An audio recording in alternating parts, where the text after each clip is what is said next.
تو غرض یہ کہ دماغ میں یہ بیٹھا ہوا ہے کہ ہر دنیاوی حاجت کے لیے کوئی الگ وظیفہ ہے. بہت بڑے بڑے وہ چھپے ہوئے ہیں نا کتابیں، وظائف کا انسائکلوپیڈیا، سمجھے آپ.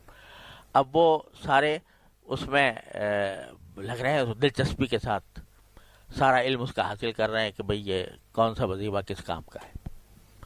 تو میرے بھائیوں اور بہنوں، یہ جو علم ہے یہ دین کا علم نہیں ہے، یہ دنیا کا علم ہے. تو اپنے سارے علم کی رسائی اس کی طرف نہ رکھو. ایک مومن کے لیے تو جو سب سے بڑا تعویذ ہے، سب سے بڑا عمل ہے، سب سے بڑا وظیفہ ہے، وہ کیا ہے؟ 2 رکعت نماز حاجت پڑھ لے اور اللہ کے سامنے ہاتھ پھیلا دے. ہاتھ پھیلا کے کہہ دے یا اللہ میرے گناہوں کو معاف فرما دے.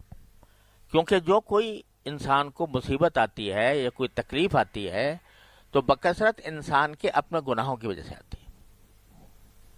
ما اصابکم من مصیبت فبما کسبت ایدیکم ویعفو عن کثیر، قرآن کریم فرماتا ہے جو تکلیف بھی تمہیں آتی ہے تو وہ تمہارے اپنے ہاتھوں کے کرتوت کی وجہ سے آتی ہے.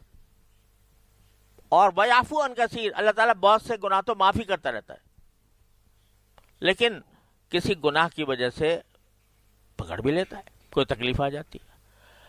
تو اس واسطے سب سے بڑا وظیفہ یہ ہے کہ آدمی اپنے گناہوں کی معافی مانگے، 2 رکعت نماز حاجت پڑھے اور اپنے گناہوں کی معافی مانگے کہ یا اللہ جو کچھ ہو رہا ہے شاید یہ میرے گناہوں کی وجہ سے ہے، اللہ مجھے معاف کر دے.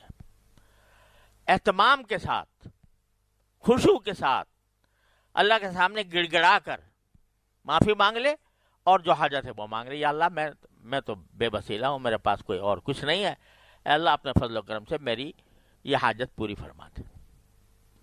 یہ ہے جو اصل وظیفہ ہے جو رسول کریم صلی اللہ علیہ وسلم کو بتایا ہوا ہے. یہ ہے اصل وظیفہ. جو کوئی حاجت پیش آئے اس سے زیادہ بڑھ کر کوئی وظیفہ نہیں ہے.